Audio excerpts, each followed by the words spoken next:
There are now 26 million mobile phones being used in Australia, and the debate about the possible dangers of using a mobile continues to build. Now, some cancer survivors are calling for governments to take the drastic step of banning all mobile phone use for children under 16 and for the rest of us to text instead of call. Laura Sparks has this exclusive report. My tumour was just here, hence there's a scar there. The tumour's in the left frontal lobe, which was basically around there. It was like there. About that big, just here. You start at the ear and go straight into your brain, and that's your auditory nerve, and it grows around that. They share a bond. They have the same scars, the same dreaded X-rays, reminders of where their brain tumours once were. They're from different suburbs, cities and social circles. Yet they all got tumours near their ear. And they all blame the same thing.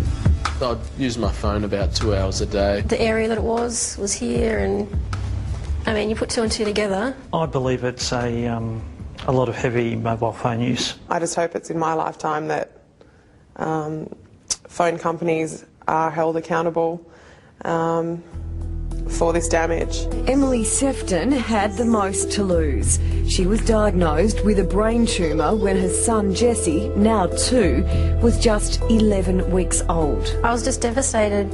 I just remember dropping my son off to my mother-in-law, and I just thought, you know, am I going to see him again? The International Agency for Research on Cancer recently declared mobile phones as a possible cause of cancer.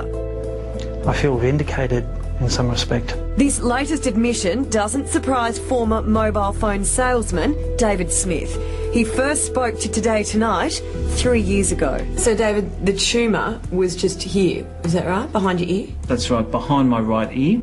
Lately, there's been conflicting reports about mobile phone use, some saying they do pose a risk, others saying there's no problem at all. But in the fine print of the World Health Organisation's latest report, it states that heavy users of mobile phones, now that's people that use mobile phones for half an hour a day for more than 10 years, triple their risk of getting a brain tumour. I just would hate for people watching this right now in 10 years' time to go, far out, why didn't I take note? Why didn't I listen? I honestly believe that I'm in this position right now with this tumour because I've overused my phone. Last year, we filmed Anna Tarrant's tumour removal. 7 months on, she suffers from fatigue, short-term memory loss, migraines, and, like the others, has the ever-present threat that the tumour will grow back. Christian Giorgio had his tumour cut out 9 months ago. What worries do you have? That it's going to become another epidemic. There were others who couldn't make our filming. Aaron Rose suffered a seizure that night. Truy Bottoms had chemotherapy that day. And then there's former television producer Romaine Udale. Well, it's a new club, which unfortunately I'm part of. She had to go into surgery the day before we filmed because the tumour, taken out 7 months ago, had already started to grow back. If someone had told me that years ago, I would have welcomed that information and not abused the mobile. Having emerged from round 2 of brain surgery, Romaine, now an executive coach, is keen to get the message out. Okay, I'm going to time myself today. How many minutes have I been on the mobile phone?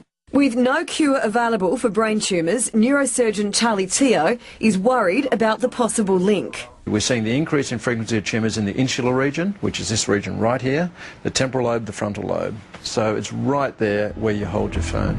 Another neurosurgeon, Richard Bittar, advises to text or only use a mobile on speakerphone. And he has this warning for parents. It's a pretty big gamble to let a child use a mobile phone at this point in time. And it's this message that these 4 brain tumour sufferers want to lobby government about. I just want parents to be more aware of radiation and the possible effects it can have on their child's brain. For any child under 16, they should only be able to text unless they're calling 000 or their parents. I mean, don't take the risks with mobile phones. We don't know what they're doing yet. I would have definitely lessened my mobile phone usage if I could have turned back the clock.